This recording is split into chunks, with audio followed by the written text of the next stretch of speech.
I feel like I haven't done a straight up review in a very long time, but this one was very highly requested on the Amazing Spider-Man 2 video, so I thought let's sit down and deep dive into my thoughts about No Way Home. Also, this video is absolutely going to be filled with spoilers, so please turn back now if you haven't seen the movie, because my non-spoiler review essentially is, you should definitely go see this movie in theaters if you safely can, because it is genuinely a fun time and a love letter to Spider-Man. I also very much so recommend watching all of Andrew's and all of Tobey's films beforehand, although I do not recommend watching The Amazing Spider-Man 2 the same day you're going to see No Way Home, okay? Like 0 out of 10 do not recommend doing that. Please learn from my mistakes. Anyways, yeah, the rest of this video is going to be filled with spoilers, so just if you care about those and you haven't seen the movie yet, please do not watch any farther. You have been warned. Speaking of spoilers, I'm moving my little Matt Murdock figure up a few shelves so he can be, is he in the frame? There we go, look, there we go. He's chilling with us, yee! Anyways, like I said, my mental state going into that movie was not great. I don't know how anyone is expected to function after having just lost Gwen Stacy only hours prior, but I took my sobbing shell of a self to the movies and ended up randomly getting some closure. When Andrew caught MJ, I almost died. Like, I almost died just straight there in my seat. Him seeing Tom get knocked aside, being like, oh no, I am not letting anyone go through the same fate as what I went through.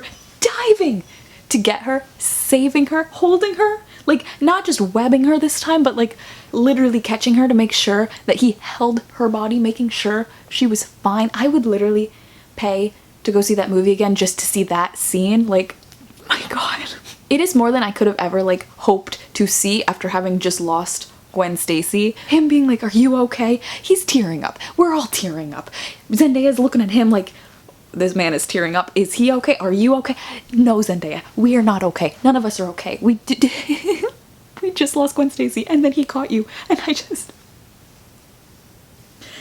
How can anyone be okay at a time like that? He saved Tom's Peter from going through the same thing he had to go through, from that same grief. Frick. It was beautiful. It was beautiful. There's no other way to describe that. It was beautiful. Especially with the fact that like his grief was so palpable this entire movie. Gwen was my MJ. Like, he genuinely had not been able to come to terms with it even after all of these years. The way he was looking at like Tom's Peter and MJ in the lab being so close, just thinking about the fact that like he and Gwen used to be in the lab together, it just...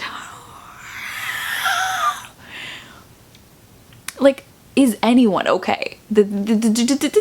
I'm having a hard time believing anyone is okay after that. I can't wait for him to go back to his universe and like maybe start pulling his punches again. I don't know. Peter Parker never killed anyone, but Andrew's Peter? What have you done, buddy? What have you done? Also, just in general, Andrew's Peter 3 was incredible this entire movie. Like, his whole dynamic with everyone and in every scene was amazing. And I feel like he gets mad relatable points here for you're a deeply mistrusting person. And I respect it. Like, too relatable. On both accounts, honestly, MJ's and Peter 3. Also, the therapy scene on top of the new and improved Statue of Liberty. Thank you, Yelena. The back cracking, the can we circle back to that self-talk chat, the you're amazing, you are amazing. Yes, you are, Peter 3. You are amazing. Honestly, just that quick little sorta kinda therapy session between all three of them, just, it made my life. It truly made my life. I am being dramatic, but like, it calls for it because it was amazing. Like, honestly, I even wish this film was longer, but not necessarily with the rest of the movie, just with the three Peters interacting, chatting about their life experiences, pepping each other up. I literally could have watched a whole other movie just with the three of them interacting. Also, hi, do the other universes not have Thanos? Like, clearly they do not have the Avengers, but I guess that means they also don't have Thanos, which is very interesting because it's like the multiverse said, okay, you either get Norman and a traumatized Harry, or you get Howard and a traumatized Tony. Okay, there's only room for one rich genius father-son traumatized duo in the universe at a time. Please pick your poison. If you pick the Tony bundle, you get a fight sequence with a giant purple alien, but if you pick the other one, you get a giant lizard. So, you know, that's kind of neat. Speaking of, can we talk about how down Toby's Peter was to support Tom when he was like, I was in a team, I was in the Avengers, and Toby was like, that's awesome, bud, that's great, look at you. Like, he was genuinely just like that older relative vibe where he was like, I have no idea what the youngsters are talking about, but like, I'm excited that you're excited. I'm happy for you. Don't know what's happening, but I'm happy for you. That is 100% the energy we need to be bringing into 2022, people. I am now slightly convinced that Peter 3 went back to his universe and started a band called the Avengers with Deke Shaw as the lead singer. Kidding, kind of. But I do just, on a more serious note, love the fact that like Tom's Peter came in and he was like, actually, wait, I do have experience with this. I was on a team. I have a whole skill set that like maybe you guys don't have. Like, it really just put into perspective how like the three of them, even though they are technically the same person, all have different life experiences and therefore like different skills that grew from those experiences. I don't know. That was just really cool. But I also love how that just tied into how each of them like came together to share their own individual experiences and perspectives of their grief after May died, which was incredibly, insanely heartbreaking. What the heck? Like, y'all, Aunt May died. Aunt May died! What the heck? What the heck? Okay, I'm just gonna take a moment to talk about which spoilers I saw going into this movie, because even though I saw it opening weekend, I still saw 2 spoilers, which is slightly annoying, but at the same time, they weren't the spoilers you're thinking, so I feel grateful that at least I didn't have the like Spider-Man showing up spoiled for me. But the first one I saw, my friend actually texted me because she was very excited. So I knew going in that Wong was the Sorcerer Supreme now, which, shout out Wong! Congratulations to Wong on the promotion. We're all proud of you. But then I also saw, I'm so annoyed at this, I saw a post right before I went into the movie theater. It's my fault, my thumb just instinctively hit the Tumblr app and it's my fault, it's my fault. I'm just dumb and instinctual human being and I hit it. I hit the button. The first post I saw on my dashboard was, I can't believe they killed her. Just that. Very simple. There are only 2 women in the movie though, so her could only be 2 people. Anyways, after having just watched The Amazing Spider-Man 2, I 100% went into this movie theater now thinking, oh my god, we're losing Zendaya. We're losing Zendaya. MJ's gonna die. For the whole beginning of the movie, I was literally so worried for her. I was like, oh my god, get her off screen. I don't want her involved in anything. I see you looking at her through your little wizard domes. Don't you dare think about touching her. But then we get to the scene of them all chilling in Happy's house with all the villains, which, by the way, that is like, that scene was incredible in and of itself. The fact that his Spidey sense, like, oh, the tension that was built there because he could feel that something was up, but he couldn't figure out what. Also, can we talk about how, like, May came down the stairs burning sage? Like, she could also sense something was up. I love that. But the fact that Peter's Spidey sense, he pinpointed it, he knew it was the Green Goblin, like, that was incredible. That was incredible. However, the second he told May to run, I was like, oh no. It's not Zendaya. They're Uncle Benning Aunt May. They're doing it. And yet somehow, even going into the movie being like worried that we were gonna lose her, it still hit. It still hit. I was still crying. I was still crying. It's great. Also, like, I'm not even the biggest fan of Happy, y'all know this, but the fact that even he was like pulling up, he's like watching it, he's getting arrested, which is giving Peter time to escape.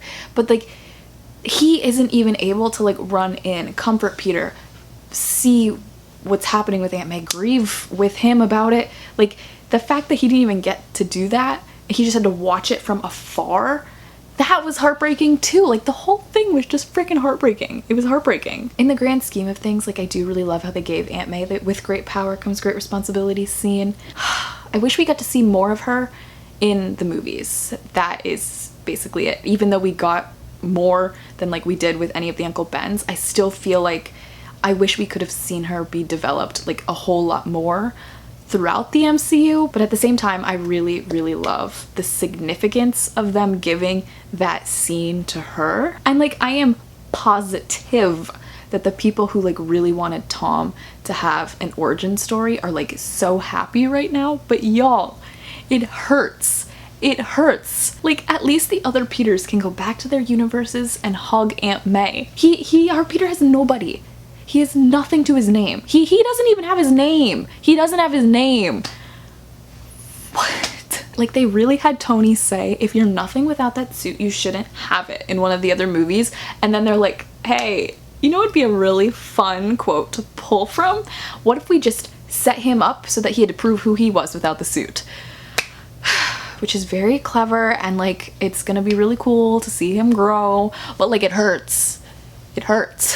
Like, I just can't imagine losing everything that he just lost. Like, on top of the fact that he has lost Aunt May and like literally everyone he has ever been close to.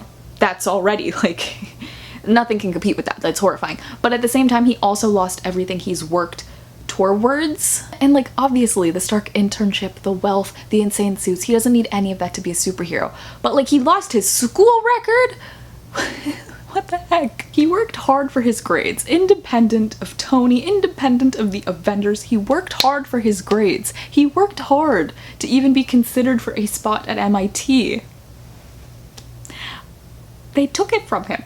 They took his transcript from him. Obviously, I know the important thing is clearly the death of everything. But what is this kid gonna do for money? It's like he got used to Tony's wealth and now he has nothing. Nothing.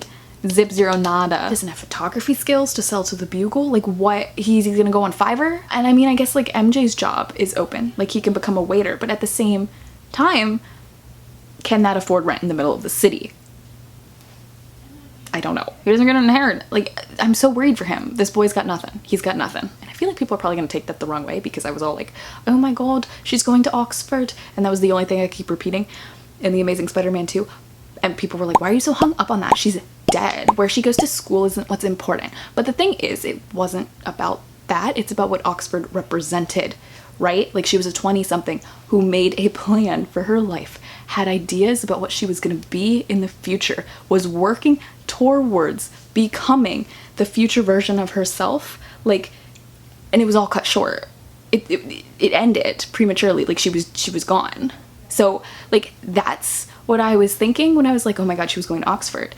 I was thinking, oh my god, her entire life has been cut short. Everything she wanted to be, it's gone. It's over. Random advice for anyone who wants to start a YouTube channel. People will absolutely run with the worst possible interpretation of your words. 100%. But anyways, I guess now combined with me worrying about like what he's gonna be doing for education, like, maybe I look superficial, I don't know. Like, obviously we're all just worried about like our individual stages of life, where we're at. We're all just like funny little humans sharing our funny little opinions on these funny little movies. Sometimes we're all just trying to survive in this world before we end up in the dirt. Or as dirt. Whichever you want to do. That was a little tirade in the middle of this video. I apologize for that. But on the bright side, I do feel like there was a little bit of hope in that MJ was still wearing the necklace. Ned, you know, he's missing his Palpatine figure. He's probably like, what's up with that? Where'd that go? Speaking of Ned, can we give a shout out to Ned, please? The true MVP. Honestly, without him, we would not have gotten all three Peters combined. We wouldn't have done it without Ned. Which then like makes it so weird at the same time, because like, did Doctor Strange just forget about Ned? He's got powers. This kid deserves some training. Okay, also like, did Ned forget about the fact that he has magic abilities? I'm really hoping too that his "I'm not gonna kill you" line was not foreshadowing, because I don't think I can live through any more movies where Peter's best friend tries to kill him. But I feel like there are still like so many questions about the memory spell too, like on top of just the Ned thing. Like, would he remember being there helping out Spider-Man? Would he remember wearing the ring, having magical abilities?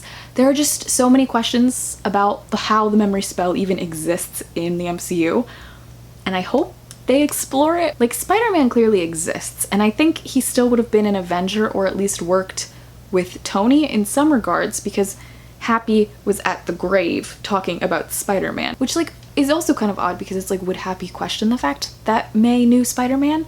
Or would the spell just like, whew, either A, put something out there where they don't question the like oddities around some of the things?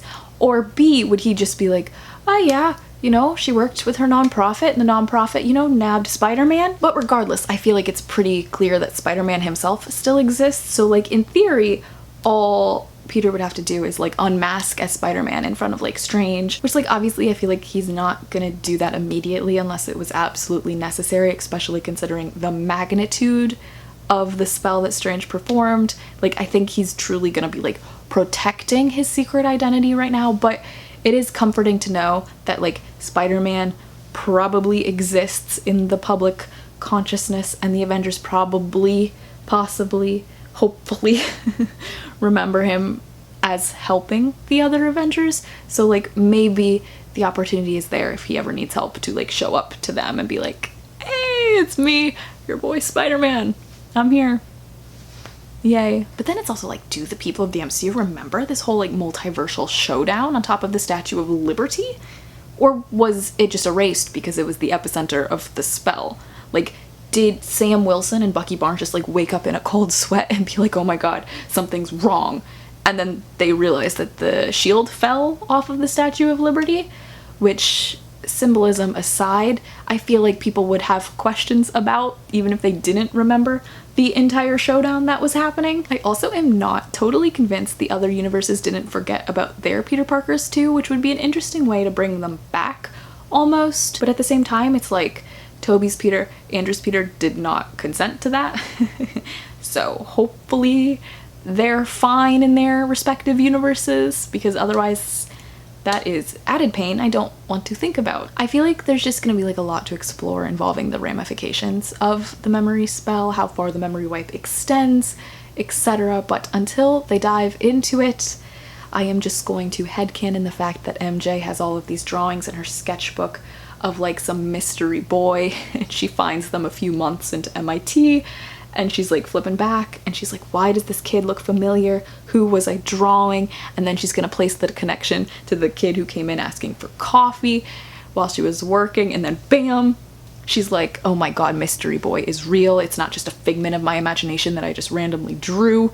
It's not my OC, he's a real person, and I'm gonna connect the dots. Like, I just kind of love the concept of that. Especially because we did end with the hope of her being like, I'm gonna figure it out. I figured it out before, I'm gonna figure it out again. I just really love Zendaya. So I hope she's still in the movies. Also unrelated, but can we talk about how Peter and MJ swung past a Rogers the Musical billboard? Like, it doesn't matter at all. But I was very excited to see it. But back to the important stuff, I really appreciated Strange's use of the word we when he was like, everyone who loves you will forget you. Like, look at him. Like, this man truly grew to love Peter, and I love that so much. But at the same time, I am slightly frustrated with you, Strange. Just slightly. First of all, sir, this is a high school kid.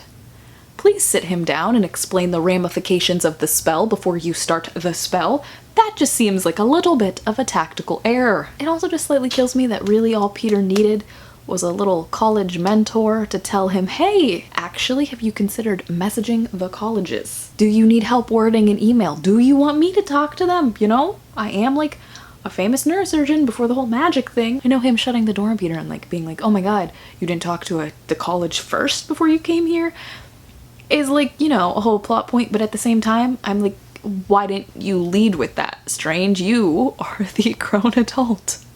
He's the high school kid worried about college admissions. But that aside, one of my biggest pet peeves in storytelling is when there is a clear miscommunication and instead of changing the language used, the person just reiterates what they said almost exactly the same, even though clearly the other person didn't understand it the first time. Like, change your words up, flip and flop them a little bit.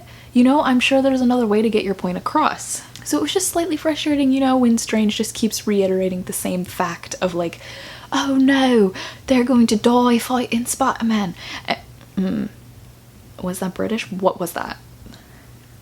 Not good. That's what it was. He kept going, their fate is to die fighting with Spider-Man. And it's like, first of all, that's only somewhat true to begin with some of them, considering the fact that some of them did survive and some of them killed themselves in a way. But obviously the way that Strange describes it Peter is gonna put it on his back. And I just couldn't shake the feeling that like Strange in theory could have maybe possibly worded it like, hey, actually the different universes versions of you help them in the way that they can. You don't have to worry about it because there's another Peter Parker out there. Which, like, I get it, right? Strange himself admits like the multiverse is a concept of which we know frighteningly little, but the fact that he knows enough to be like, all of these people coming through like know that Peter Parker is Spider-Man shows that he knows that Peter Parker exists in different universes in the multiverse. So it's like, dude, just explain that the other Peter Parker's got it covered. This is why they killed Natasha Romanoff off. It's because she would have been able to say exactly what needed to be said to get someone to do what she wants them to do. Strange, I guess, does not have that skill set. It's just like, after sitting through all of those and knowing how their individual versions of the story like unfold, to me it makes this whole thing like, oh my god, this is kind of pointless. It's kind of pointless in a way for some of them. It's just like, okay, Doc Ock already chose to sacrifice himself. Like, he didn't want to die a monster. Like, Tobey's Peter already covered that. He talked him through it. Especially when you pair it with the fact that they have a scene specifically talking about how like one of the last things they remember is, you know, them biting Peter and then, well, that's it, which is like the point where they die. So they're pretty close to the parts where they die.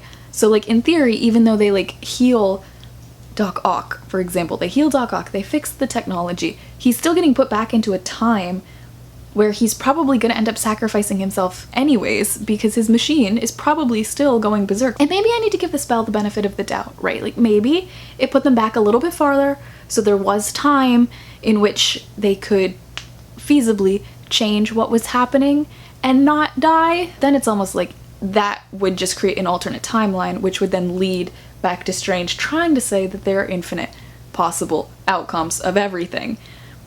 And Peter can't save everybody in every single one of those universes, so maybe just worry about your own. Connors is probably still gonna end up in jail because of the consequences of just the lizard influence. He destroyed a high school. I'm assuming he got put back after the high school destruction scene, but before maybe like the full-on New York, but he's still probably gonna end up in jail, right? He's still gonna have to accept the consequences of what he did anyways. Plus, he was kind of healed in his movie already. I feel like Peter's I can change that mentality helps Sandman the most, honestly, even though he was probably arguably decently okay at the end of his film anyways, because he kind of just floated off, he dusted away, and he basically, you know, like regained human form anyways and see his daughter, but like now he's fully human again, which that's awesome. Glad he's doing okay. I also feel like it probably did save Max, but like, while it's cool to remove the goblin influence from Norman, even if he gets plopped back at a time, like in theory right before Tobey's Peter, you know, is fighting him, and maybe he doesn't do the whole glider thing and he doesn't stab himself, he doesn't kill himself, that in theory would probably just create a new branch timeline, because in theory, like our Tobey remembers Harry dying in his arms, like he says that, and that probably wouldn't happen if Norman was still alive. So that's just a new timeline, which again, infinite possibilities. But like, I get it, that is Peter's character, and at the same time this movie was very, very clearly and obviously meant to be more of a love letter to Spider-Man than it was anything else. And they obviously wanted to give Peter his like traditional origin story, sort of like wipe his slate clean and start him anew in that little apartment in New York City. And you know what? He still had a smile. Like, despite everything he went through, he was still like, you know what? At least I still have Spider-Man. I have a little bit of hope. Which, now that I'm saying that, does remind me of the what if Peter, which is interesting. That actually makes me think that, like, imagine if Strange had just sat him down and was like, look, I get it, right? These people, they're kind of a hot mess, but do you realize there's a universe where we literally fight zombies? There's no way Strange would know it. There's no way Strange would know it. There is literally no way Strange would know it, but it just... we know it. We know it. And so it's frustrating to watch and be like, oh my god, Peter, you literally fight zombies in one universe. Please. This isn't worth losing Aunt May over. But at the same time, it is such a good example of like Peter's characterization. And I love that. And I love everything about it. And I do love the concept of like, hey, sometimes villains are just villains because of their circumstances. And if you can help them out of that circumstance, you know, maybe they wouldn't be choosing that as their path. But it still would have been a little bit nice to see Strange try to communicate a little bit better. At the very least, sitting him down before they start the spell and telling him what was gonna happen. Sit down and talk to him, Strange. I'm begging you. Just a little communication, so he knows. He knows what to expect. Please. But honestly, this movie gave us the three Peters interacting, so honestly, they could have given us a 2-hour-long sitcom, and I would have loved it. The only other thing, like, I really noticed, and it's not like I would say it's an issue, because obviously it's the nature of a Spider-Man film, but it is literally 2021. And there were 10 plus men in this movie and only 2 women, and one of them died. And I'm not saying that to like undersell the significance of May's death at all. Like, obviously I loved everything that this movie was, but it is just something you notice, you know? Especially when Hawkeye is airing at like the same time and there are so many well-written and well-developed women in that show that you're just like, damn, we're left with one woman in this movie. And I guess like 5 seconds of Betty, go get 'em tires, or should I say spiders? Like, oh, and you know, I guess we also had 3 seconds of Wanda in that end credits scene, living her best life. Good for her, obviously. Like, and I love how they also had the first thing out of her mouth being her concerns about Westview. But y'all, y'all, you do not understand the vindication I will feel after months of news article after news article trying to say that Wanda will be the villain in Multiverse of Madness, only for the true villain to be Armani Strange. I will be so happy. I will be so happy. I am still a little bit worried, but the trailer did comfort me a little bit in that he's coming to her for help. And that's gotta be promising. Please don't let her be the villain. Please don't let her be the villain. I can't do it. I can't do it. I guess it wouldn't technically be like our Armani Strange, because the one that we saw in What If, I mean, he's got his own little like bubble to be the Watcher for. And like he kind of had character development, but it could just as easily be another Armani Strange who hadn't gotten to that point yet. It's gonna be really interesting. I feel like the multiverse shenanigans are just opening like so many more doors than we had before, which is terrifying and exciting all at the same time. And the multiverse is just happy, free, confused, and lonely at the same time. All of the above, all at once. Taylor Swift called it, actually. If Taylor Swift was in the MCU, she would have warned us about Quentin Beck, but that's fine then. But back to No Way Home. Can we just talk about some other random things like Matt frickin' Murdock catching a brick facing the other way and then just going, I'm a really good lawyer. And it working. Also, just the fact that that was literally what Agents of S.H.I.E.L.D. fans have been asking for like this whole time. Honestly, like nothing big, nothing major, just maybe a clip of Melinda May standing next to Fury on the helicarrier. Something small that the fans of the TV show would be like, yes man, that's my character, I love them.